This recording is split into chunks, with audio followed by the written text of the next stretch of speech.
কারণ একটা কুকুর তার মালিক চিনে, মালিকের বন্ধুও চিনে। মালিক চিনে, মালিকের বন্ধুও চিনে। আমি তো মাঝে মাঝে বলি, একটা বিড়াল তার মালিক চিনে। আমি আমার মাদ্রাসার অফিসে একটু অত্যাধুনিক প্রতিষ্ঠান, বাচ্চাদেরকে আনন্দ দেওয়ার জন্য একটা ইন্দোনেশিয়ান বিড়াল দেখেছি। বিড়াল শর্ত সাপেক্ষে পালা জায়েজ আছে। কুকুর আপনার আনন্দ করে পালা জায়েজ নেই। কুকুর পালতে হলে দুটি শর্ত লাগবে। এক নম্বর হচ্ছে পাহারা দেওয়ার জন্য, দুই নম্বর হচ্ছে শিকার করার জন্য। আল কালবুল মুআল্লাম যেটাকে বলে, শিকারী কুকুর পালা জায়েজ আছে, অথবা পাহারা দেওয়ার জন্য। আর বিড়াল আপনি আদর করে পালতে পারেন, তবে সেক্ষেত্রে বিড়ালের হক আদায় করতে হবে। নবী সাল্লাল্লাহু আলাইহি ওয়াসাল্লাম এক মহিলার ব্যাপারে বলেছেন, উযিবাত ইমরাআতুন ফি হিররাতিন, এক মহিলা জাহান্নামে গিয়েছে একটা বিড়ালের কারণে। সাজানাথা মা আতআমাথা, বিড়ালটাকে আটকে রেখেছে, খাবার দেয় নেই। একটা বিড়ালকে বিনা কারণে মারলো কেন? এই জন্য তাকে জাহান্নামে যেতে হয়েছে। তো আমি আমার অফিসে একটা বিড়াল পালি বাচ্চাদেরকে আনন্দ দেওয়ার জন্য। এই বিড়ালটার কাছে যদি আপনি গিয়ে একটু মাথায় হাত বুলিয়ে দেন, একটু কিছু খাওয়ান, আপনার পিছনে বিড়ালটা ঘুরঘুর ঘুরঘুর করবে। আমরা যারা বিড়ালটাকে পালি, আমাদের কাঁধে উঠে যায়, পিছনে ঘুরে। একটা বিড়াল মালিক চিনে, একটা কুকুর মালিক চিনে, একটা পশু মালিক চিনে। আর আপনি মানুষ হয়ে আপনার দয়ালু আল্লাহকে চিনতে পারেন নাই। আপনি কুকুরের চেয়ে খারাপ, বিড়ালের চেয়ে খারাপ, পশুর চেয়েও খারাপ, কিনা? আল্লাহ তো এমনি বলেন নেই। আল্লাহ যে বলেন মানুষের চেয়ে নাফরমান কোনো জাতি নেই, কেন বলেন? এমনি বলেন নেই। আপনি কত বড় নাফরমান জানেন? আমাকে নও মুসলিম বলছি, নও মুসলিম আমাকে লজ্জা দিচ্ছে। আমাকে হুজুর আপনাদের ওয়াজে গেলে আমাদের লজ্জা লাগে। নও মুসলিম বলছে, হুজুর আপনার মাহফিলে গেলে আমার শরম লাগে, আপনাদের বক্তাদের মাহফিলে গেলে আমার লজ্জা লাগে। কারণ নও মুসলিমদের ঈমান আর আমাদের ঈমানের অনেক ক্ষেত্রে পার্থক্য আছে। ও তো বুঝে শুনে, ও তো জীবনের রিস্ক নিয়ে, ও তো যুদ্ধ করে ইসলাম গ্রহণ করেছে। আর আপনি তো বাপদাদার পক্ষ থেকে পেয়েছেন, আপনার ইসলামের সেই গুরুত্ব নাই, ঠিক কিনা? ও তো ইসলাম বুঝে শুনে গ্রহণ করেছে। আমাকে বলছে হুজুর লজ্জা লাগে, লজ্জা। মাহফিলগুলোতে গেলে শুধু নামাজের ওয়াজ, শুধু নামাজের ওয়াজ। আপনিও হুজুর নামাজের কথা বেশি বলেন। তা আমি বললাম, ভাই নামাজ পড়ে না, এই জন্যই তো বেশি বলতে হয়। হুজুর মুসলমান দাবি করে আবার নামাজ পড়ে না, তো মুসলমান হয় কি করে? ও কি জানে না যেই আল্লাহ তাকে খাওয়ায়, যেই আল্লাহ তাকে দয়া করে বাঁচিয়ে রেখেছেন, যেই আল্লাহ তাকে মায়া করে ভালোবেসে জীবন্ত রেখেছেন, এখনো মৃত্যু দেন নাই, এখনো ক্যান্সার দেন নাই, এখনো বাঁচিয়ে রেখেছেন, ওই আল্লাহর সামনে সেজদা দিতে তাকে আবার ওয়াজ করতে হবে কেন, ঠিক কিনা? কেন তোমাকে ওয়াজ করা লাগে বলো? আল্লাহ বলেন, বান্দা ওয়াজআলনা নাওমাকুম সুবাতা ওয়াজআলনা আল-লাইলা লিবাসা। বান্দা আমি আল্লাহ যে তোমাকে কি পরিমাণ ভালোবাসি তুমি কি জানো? তুমি রাতে বিছানায় ঘুমাতে গিয়েছো, তুমি ঘুমাতে যাওয়ার পরে আল্লাহ বলেন, বান্দা তুমি ঘুমাতে পারো না, ওয়াজআলনা নাওমাকুম সুবাতা। বান্দা আমি আল্লাহ দয়া করে তোমাকে ঘুম দিয়েছি। ঘুম যাওয়ার অধিকার ক্ষমতা যদি মানুষের থাকতো, তো মানুষ ঘুমের ওষুধ খাওয়া লাগতো না। ঘুমানোর ক্ষমতা মানুষের থাকলে ঘুমের ঔষধ খাওয়া লাগতো না। বহু মানুষ সারা রাত বিছানায় ছটপট করে এক ফোঁটা ঘুম নেই, কারণ ঘুমানোর ক্ষমতা মানুষের নাই। আল্লাহ বলেন, বান্দা আমি আল্লাহ দয়া করে তোমাকে ঘুম দিয়েছি। রাতের 11টায় ঘুমাতে গিয়েছেন, 11টা 12টা 1টা 2টা 3টা 4টা 5টা 7 ঘন্টা দয়া করে আল্লাহ ঘুম বানিয়েছেন। ইচ্ছে করলে আল্লাহ আপনাকে পেটে ডিস্টার্ব করে দিতে পারতো, বাথরুমে থাকা লাগতো। ইচ্ছে আল্লাহ যদি চাইতেন তো ক্যান্সার দিয়ে দিত, হসপিটালের বিছানায় ছটপট করা লাগতো, হয়তো বা স্ট্রোক করে দিতেন, হসপিটালের বিছানায় থাকা লাগতো। আল্লাহ বলেন, বান্দা না, আমি আল্লাহ তোমাকে দয়া করে মায়া করে তোমাকে ঘুম বানিয়ে দিয়েছি। ও বান্দা আমি আল্লাহ তোমাকে 7 ঘন্টার আরাম দিয়েছি। 11টা থেকে 5টা পর্যন্ত আমি আল্লাহ তোমাকে 7 ঘন্টা দিলাম। 7 ঘন্টা পরে ফজরের নামাজের সময় উঠে আমাকে তুমি 20 মিনিট নামাজের জন্য দিতে পারো নাই। আমি তোমাকে 7 ঘন্টা দিয়েছি, আমার জন্য 20 মিনিট দিতে পারো নাই। তুমি মুসলমান দূরে থাক, তুমি মানুষ হতে পারো নাই, ঠিক কিনা? বলো তুমি মানুষ কিনা? মুসলমান তো আরো বড় পরের কথা, বলো তুমি মানুষ কিনা? নামাজের জন্য আমাদের অনেক তাবলীগ জামাতের ভাইয়েরা শেষে হাফিজাহুল্লাহ বলেছিলাম, ও ভাই এখন ওনার হয়তো বা জানাজার খাট তৈরি হচ্ছে, কবর তৈরি হচ্ছে, মাটি কাটা হচ্ছে, কাফনের কাপড় রেডি হচ্ছে, আপনার জন্য যে আগামীকাল রেডি হবে না তার কি গ্যারান্টি আছে? আমার মনে আছে আমি আমি উত্তরবঙ্গ থেকে মাহফিল করে ফেনী গিয়ে পৌঁছালাম। বাড়িতে যাওয়ার পরে মাহফিল কর্তৃপক্ষ ফোন দিয়ে বলছে, হুজুর আপনার আগের যে বক্তার বক্তব্য আপনি পাশে বেশ বসে শুনেছিলেন, হুজুর ওই বক্তা একটু দূর মাহফিল থেকে একটু সামান্য সামনে গিয়ে অ্যাক্সিডেন্ট করে দুনিয়া থেকে বিদায় হয়েছে। কোন মাহফিল জীবনের শেষ মাহফিল হয় বলা যায় না। প্রত্যেকটা মুহূর্তকে জীবনের শেষ মুহূর্ত মনে করা উচিত, প্রত্যেকটা রাতকে জীবনের শেষ রাত মনে করা উচিত। প্রিয় ভাই আমার, জানি আমার এই কথাগুলো আমি জানি না আপনার কাছে কলিজা পর্যন্ত পৌঁছাতে পারি কিনা। আমার কথায় কোনো রং নেই, ঢং নেই, ছন্দ নেই, সুর নেই, তাল নেই। আল্লাহর কসম আমি কলিজা থেকে কথাগুলো বলছি এই জন্যই বারবার একটা কথাই বোঝানোর চেষ্টা করছি। বিশ্বাস করুন, আল্লাহর ভালোবাসা যদি পেতে চান তাহলে আল্লাহর পথে ফিরে আসার চেষ্টা করুন। ভাই আমার, দুনিয়ার মায়া, মমতা, ভালোবাসা সব হচ্ছে ধোঁকা। আল্লাহ বলেন, ওয়ামাল হায়াতুদ দুনিয়া ইল্লা মাতাউল গুরুর। এই সারা দুনিয়া হচ্ছে ধোঁকা, সারা দুনিয়া হচ্ছে ধোঁকা। আল্লাহ বলেন, বান্দা, ইয়া আইয়ুহাল ইনসান মা গররাকা বিরব্বিকাল কারীম। ও বান্দা, আমি দয়াময় আল্লাহর ব্যাপারে কোন জিনিস তোমাকে ধোঁকায় ফেলে দিয়েছি? ওই আল্লাহ ছাড়া কোনো উপায় তো নাই। আজকে নিঃশ্বাস বন্ধ হোক, মাটির তলে যখন আপনি যাবেন, আপনার কলিজার টুকরা সন্তান আপনাকে মাটির তলে রেখে চলে আসবে। যেই বিবির জন্য নিজের জীবনটা শেষ করেছেন, সেই বিবি তো আপনাকে খোঁজ দিবে না। আজকে বাড়িতে গিয়ে বলেন, কলিজার টুকরা ছেলে, তোমার জন্য আমার জীবনটা শেষ করেছি, তোমার জন্য আমার পুরো জিন্দেগির লাইফ শেষ করে ফেলেছি। আমার মনে আছে সাইফুল্লাহ ভাইয়ের বাবা পাশে আছেন, আমার বিশ্বাস যে একমত হবেন। এই বাবারা জীবনে কখনো আমি আমার বাবাকে দেখে নেই হোটেলে গিয়ে একটু রুটির সাথে গোস্ত দিয়ে নাস্তা করেছেন, আমি দেখি নেই কোনোদিন হোটেলে রুটির সাথে গোস্ত দিয়ে নাস্তা করেছেন। কারণ সেই সময় টাকার বড় দাম ছিল, এই জন্য রুটি, ডাল ভাজি, চা এইরকম কোন রকম জীবন কাটিয়েছেন। বাবারা তো এমনটাই হয়, নিজের জীবন শেষ করে সন্তানকে মানুষ করেছেন। বাড়িতে গিয়ে বলেন, বাবা তোমার জন্য আমার পুরো জীবন শেষ করেছি। আমি যখন মরে যাব, প্রথম রাত আমাকে মাটির তলে রেখে আসবে। আমি প্রচন্ড ভয় পাই, অন্ধকার ঘরে থাকতে পারবো না। কলিজার টুকরা ছেলে, প্রথম রাত আমার সাথে একটু থেকো। কলিজার টুকরা মেয়ে, শুধু প্রথম রাত আমার সাথে একটু মাটির তলে থেকো। বিবি, একটা মাত্র রাত আমার সাথে একটু মাটির তলে থেকো। আপনার কলিজার টুকরা ছেলে বলবে, বাবা এটা হয় নাকি? কলিজার টুকরা মেয়ে বলবে, এটা সম্ভব নাকি? বিবি বলবে, এটা নিয়ম আছে নাকি? আরে আপনার সাথে মাটির তলে থাকবে দূরে থাক, আপনি যেই ঘরে মারা যাবেন সেই ঘরে একা থাকতে ভয় পাবে, আপনার লাশের কাছে একা থাকতে ভয় পাবে। আপনি যেই খাটে মারা যাবেন সেই খাটে ঘুমাতে ভয় পাবে। আপনার সাথে মাটির তলে কবরে থাকা দূরে থাক, আপনার লাশের পাশে থাকতে ভয় পাবে। আল্লাহ বলেন, বান্দা সারা দুনিয়া ধোঁকা, আল্লাহ ছাড়া বান্দার আপন বলতে কেউ নেই, ঠিক কিনা? বান্দার জন্য আল্লাহর চেয়ে আপন কেউ নেই। বিশ্বাস করুন, আপনাকে রেখে আপনার মা ঘুমিয়ে যায়, আমাকে রেখে আমার মাও তো ঘুমিয়ে যায়, আমার বাবাও একটা সময় ঘুমিয়ে যায়, আমার সন্তান আমাকে রেখে ঘুমায়, আমার ভাই বোন দুনিয়ার সবাই আমাদেরকে রেখে ঘুমিয়ে যায়। আল্লাহ বলেন, লা তাখুযুহু সিনাতুন ওয়ালা নাওম। ও বান্দা, আমি তোমার এমন রব, আমি তোমাকে রেখে ঘুমাই না। আমি যদি ঘুমাই, তুমি বিপদে পড়লে কার কাছে সাহায্য চাইবি? আমি আল্লাহ তোমার দিকে তাকায় থাকি, প্রথম আসমানে সে ডাকি, বান্দা কি লাগবে বলো, ডাকতে দেরি হবে, আমি আল্লাহ দিতে দেরি হবে না। আল্লাহু আকবার। বান্দা আমি ঘুমাই না, আমি শুধু তাকায় থাকি, তোমার কি লাগবে বলো, কি লাগবে বলো। বান্দা, জীবনের অনেক চাওয়া আপনার আল্লাহ পূরণ করেছেন, কিন্তু আপনি সে আল্লাহকে চিনেন নেই। উদউনি আস্তাজিব লাকুম। আল্লাহ বলেন, বান্দা আমি আল্লাহ তো ঘুমাই না, আমি তাকিয়ে আছি, কি লাগবে বল। আমরা আল্লাহর কাছে চাইতেও জানি না। কেন চাই না? যে হুজুর অনেক বলেছি, অনেক চেয়েছি, কিন্তু কই আল্লাহ তো দেয় নাই। আল্লাহ দিয়েছে, আপনি বুঝেন নাই। আল্লাহ বলেন, আসা আন তাকরাহু শাইআন ওয়া হুয়া খায়রুল লাকুম ওয়া আসা আন তুহিব্বু শাইআন ওয়া হুয়া শাররুল লাকুম।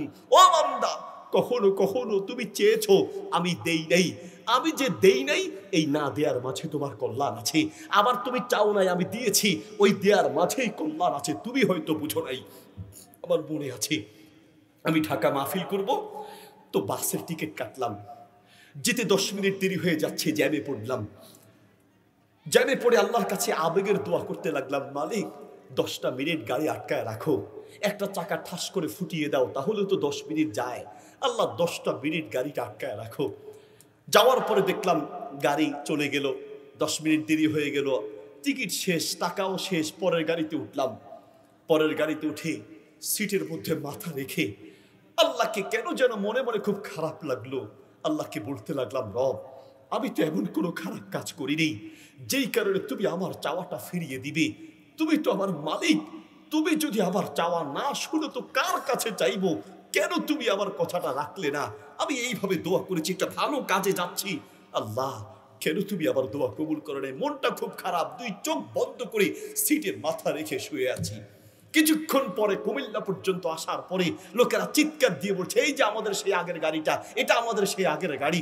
চোখ খুলে দেখছি আমি আগের যে গাড়িতে উঠার কথা ছিল সেই গাড়ি অ্যাক্সিডেন্ট করে বহু মানুষের লাশ রাস্তায় পড়ে আছে। সেই দিন বললাম, আল্লাহ আমি ওই গাড়িতে উঠতে চেয়েছি, তুমি উঠতে দাও নাই, আমি ভুল বুঝেছি। আল্লাহ আমার চাওয়ায় ভুল ছিল, আমার চাওয়াটা ভুল ছিল, কিন্তু তোমার দেওয়াটাই সিদ্ধান্ত ঠিক ছিল। আল্লাহু আকবার। আমার ভুল ছিল কিন্তু তোমারটাই আল্লাহ ঠিক। আমরা অনেক সময় চাই আল্লাহ দেয়, আমরা বুঝি না। একটা আরবি কিতাব পড়েছিলাম, কাসাসুত তাওয়াবিন, সেখানে সৌদি আরাবিয়ান এক মহিলার একটা ইতিহাস তুলে ধরা হয়েছে। সেই মহিলা রমাদান মাসে আল্লাহর কাছে দোয়া করছেন, রব আমাকে একটা বাড়ি দাও এবং বাড়ির পাশে একটা নদী দাও। আল্লাহ আমাকে একটা বাড়ি দাও, ঘর দাও, বড় একটা ঘর দাও, আর ঘরের পাশে যেন একটা নদী থাকে, খাল থাকে। ঘর কেন চেয়েছেন? ভাড়া বাসায় থাকেন, আর ভাড়া বাসা মানে তো বুঝেন যন্ত্রণার কোনো শেষ নেই। দ্বিতীয়ত পানি থাকে না, কারেন্টের সমস্যা। আল্লাহ একটা নদী দাও, তাহলে আমি ঘরটাতে একটা মাদ্রাসা করব, আর ওই পানি থেকে ওযু গোসল করে বাচ্চারা পবিত্র হয়ে আসবে। রমাদান 1 নম্বর রমাদান থেকে ইফতার আগে দোয়া করা শুরু। স্বামী একটু মজাক টাইপের ছিল, দূর থেকে বিবিকে বলছে, বিবি শহর এলাকায় তুমি আল্লাহর কাছে দোয়া করছো, দোয়ারও তো একটা সাইজ থাকে, এটা কোন সাইজের দোয়া বলো? তুমি বাড়ি চাচ্ছ তো ভালো কথা, কিন্তু সাথে আবার নদী কেন চাচ্ছ? স্বামী আমি আল্লাহর বান্দি, আমি আল্লাহর কাছে চাই। মানুষের পক্ষে অসম্ভব হতে পারে, আল্লাহর পক্ষে অসম্ভব বলতে কিচ্ছু নেই। আল্লাহ এটা আমার আর আমার আল্লাহর ব্যাপার, স্বামী আপনি বাধা দিবেন না। আচ্ছা বিবি ঠিক আছে, মজাক করে বলছেন, বাড়ি পাইলে আর নদী পাইলে আমাকে একটু দেখায় দিও, আমি একটু গোসল করে আসবো। হাসতে লাগলেন। বিবি এদিকে নাছোট বান্দা আল্লাহর কাছে দোয়া করতেই থাকলেন, রব আমাকে একটা বাড়ি দাও আর একটা নদী দাও। ইফতার আগ মুহূর্তে ছেলেদেরকে শিখিয়ে দিচ্ছেন, সবাই আমিন আমিন বলো। রমাদান শেষ, না কই বাড়িও পাওয়া যায় নাই, নদীও পাওয়া যায় নাই। এরপরে আবার শুরু করলেন 6 রোজা। 6টা রোজায় দোয়া করতে লাগলেন। যেই দিন 6 রোজা শেষ, 6তম রোজার দিন ফজরের নামাজের পরে স্বামীকে বলছে, স্বামী এই জায়নামাজ থেকে আমি মাথা উঠাবো না, আমার আল্লাহকে কিভাবে রাজি করতে হয় আমার জানা আছে। বুঝছি আল্লাহ আমার চোখের পানি চায়, দেখি আল্লাহ আমার কত চোখের পানি নিতে পারে, দেখা যাক। প্রিয় ভাইয়ের আমার, দোয়া কবুলের একটা শর্ত হচ্ছে ইয়াকিন লাগবে, ইয়াকিন লাগবে।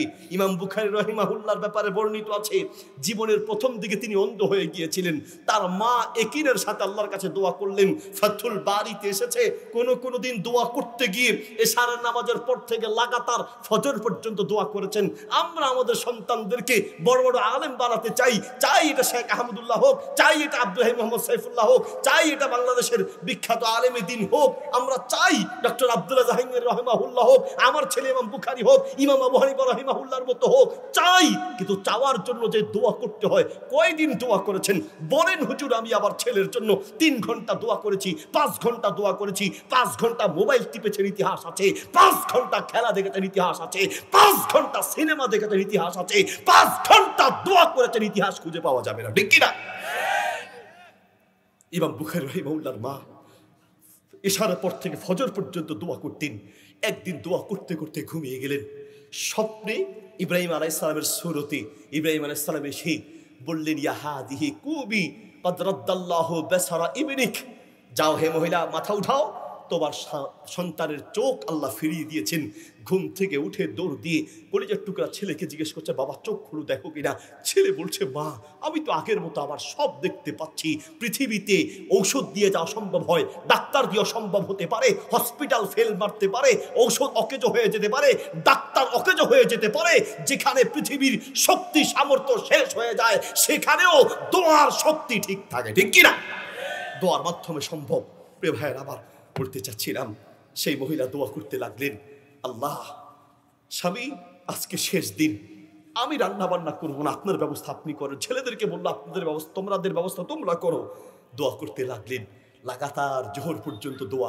দোয়া করতে করতে কাঁদতে কাঁদতে একেবারে বুক ভাসিয়ে ফেললেন। স্বামী শেষে গিয়ে বলছে, বিবি আসলে তুমি যে দোয়া করছো, তোমার দোয়াটা সাইজ ঠিক হয় নাই, সঠিক দোয়া হয় নাই। তুমি বাড়ি চাইতা তাহলে হতো, কিন্তু তুমি সাথে নদী চেয়েছো, এই জন্য তোমার দোয়া কবুল হয় না। মন খারাপ করবা না স্বামী, কোনো কথা নেই, মেহেরবানি করে আপনি আপনার কাজে যান, নামাজের টাইম হয়েছে, যান, আমাকে আমার আল্লাহর কাছে ছেড়ে দেন।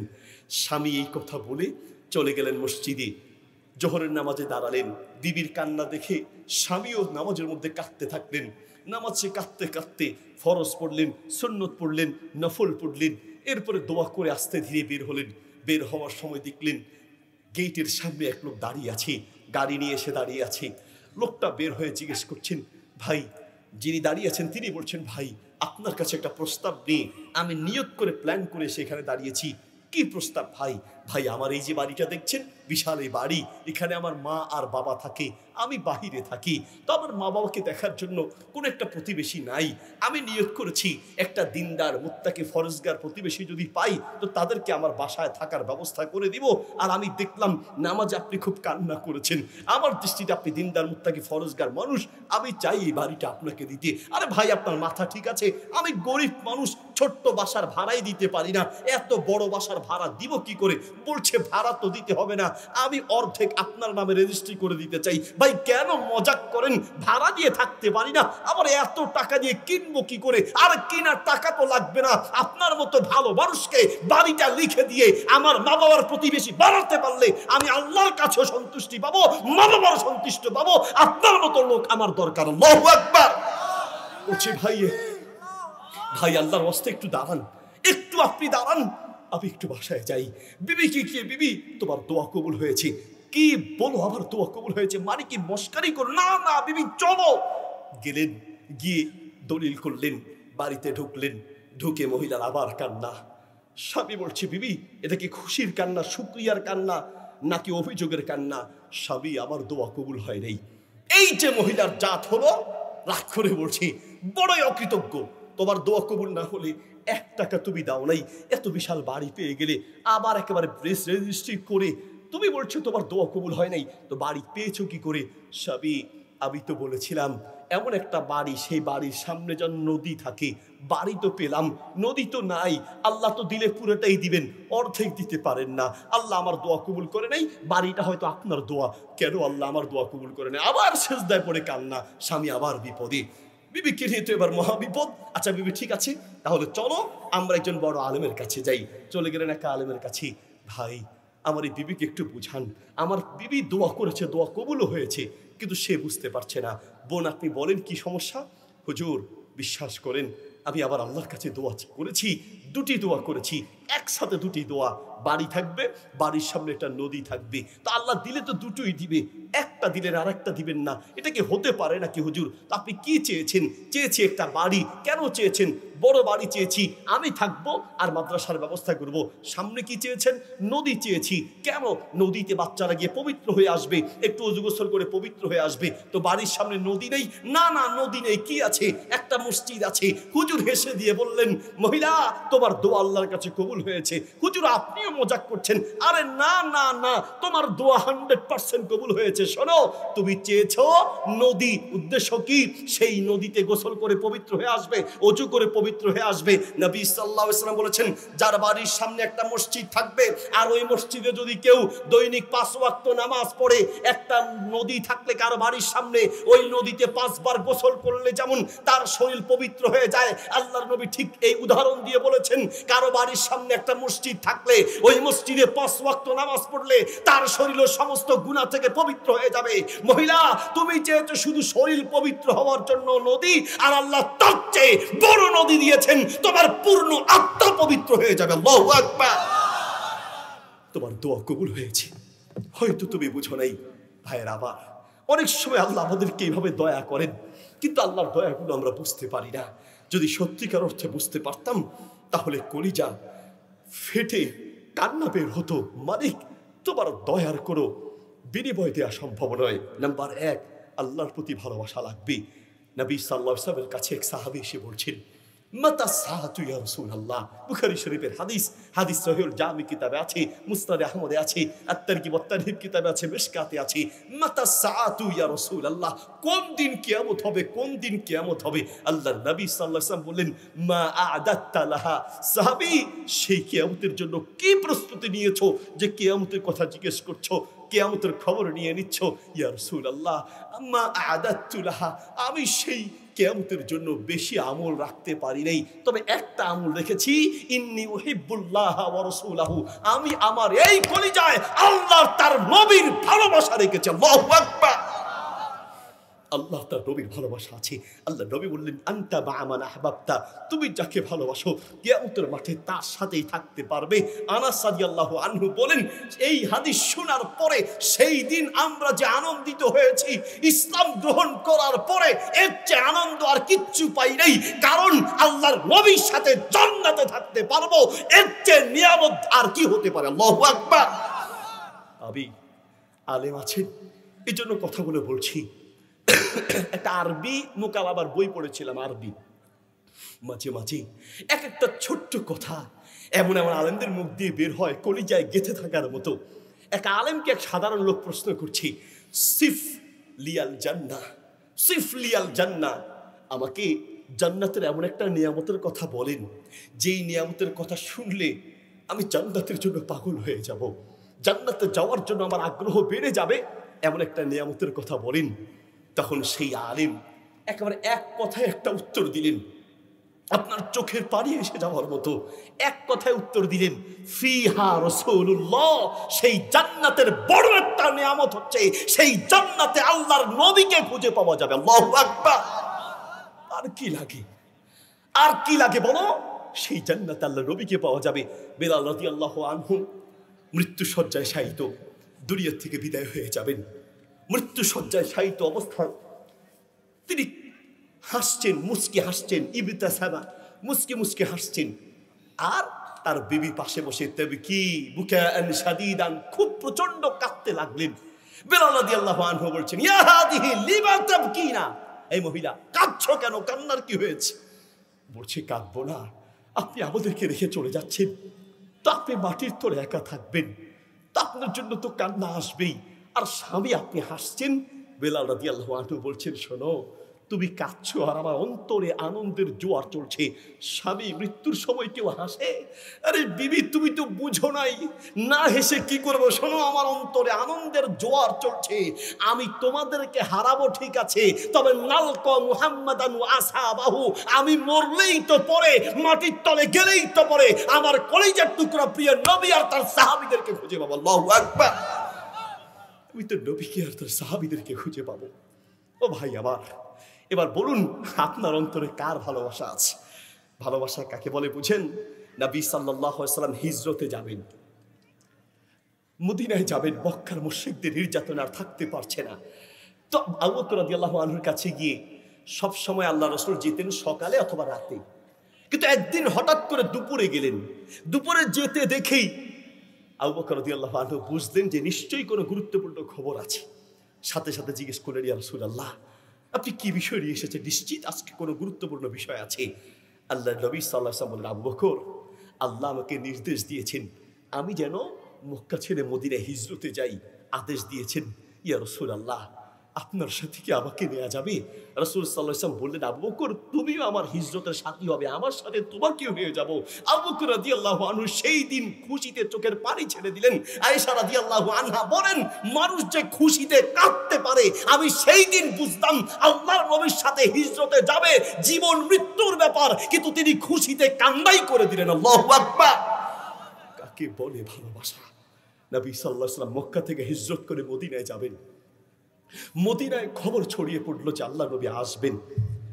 এই খবর শোনার পরে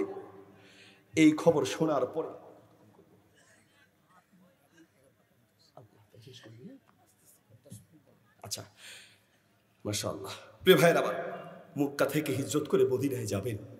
মদিনায় খবর ছড়িয়ে পড়লো যে আল্লাহ নবী আসবেন। মদিনার লোকেরা বারবার তাকায় থাকে কোন দিন আসবে। আনাস রাদিয়াল্লাহু আনহু বলেন তাকে আদর করে ডাকা হতো উনাইস। মাঝে মাঝে খেজুর গাছের উপরে উঠে মক্কা রাস্তার দিকে তাকায় থাকে যে কোন দিন আল্লাহ নবী আসবে। একদিন চলেই আসলেন। আনাস এক দৌড়ে গিয়ে, মা চলো তাড়াতাড়ি চলো, মদিনার প্রত্যেকটা লোককে দেখেছি আল্লাহ নবীর জন্য কোনো না কোনো হাদিয়া নিয়ে যাচ্ছে। মা হাদিয়া নিয়ে নাও, কি দিবে? বাবা আমি গরিব মানুষ, দেওয়ার মতো কোনো উপহার তৈরি করতে পারি নেই, তবে চল আজকে আমি আমার জীবনের সবচেয়ে বড় হাদিয়াটা আল্লাহ নবীর হাতে দিব। আচ্ছা মা চলো তাহলে। ছেলেটাকে হাতে করে ধরে আল্লাহ নবীর কাছে গিয়ে বললেন, ইয়া রাসূলুল্লাহ, আপনাকে দেখতে এসে মদিনার প্রত্যেকটা লোক কোনো না কোনো হাদিয়া আপনার হাতে তুলে দিয়েছেন, কিন্তু ইয়া রাসূলুল্লাহ আমি দেওয়ার মতো কিচ্ছু নেই, তবে আমার এই আনাসকে নিয়ে এসেছি। এই আনাস আমার কলিজার টুকরা, আমার জীবনের সবচেয়ে বড় সম্পদ। আজ এই আনাসকে নিয়ে এসেছি আপনাকে হাদিয়া দেওয়ার জন্য, সারা জীবনের জন্য খুদাই মাতুক আপনার খাদেম খেদমতের জন্য সারা জীবনের জন্য আপনাকে দিয়ে দিয়েছে। আল্লাহু আকবার। ভাইরে আমার, লাজিমুল খাদিমা, লাজিমুল খিদমা কি দিয়ে আপনাকে বুঝাই? প্রিয় ভাইয়ের আমার, এজন্য বলতে চাচ্ছিলাম, আসুন যদি নাজাত পেতে হয় আল্লাহর ভালোবাসা লাগবে, আল্লাহর নবী সাল্লাল্লাহু আলাইহি ওয়াসাল্লামের ভালোবাসা লাগবে। আল্লাহর ভালোবাসা পাওয়ার জন্য অবশ্যই আপনাকে আমাদের উপরে আল্লাহর যে নিয়ামতগুলো আছে, বেশি কিছু লাগবে না তো ভাই। সূরা রহমান আছে না, সূরা রহমান, মাঝে মাঝে একটু সূরা রহমানটা তাফসীর সহ পড়বেন, মাঝে মাঝে একটু তাফসীর সহ পড়বেন, আর নবী সাল্লাল্লাহু আলাইহি ওয়াসাল্লামের জীবনীটা একটু পড়বেন। ও দোস্ত, আসলে নিজেকে পরিবর্তন করার চেষ্টা করি।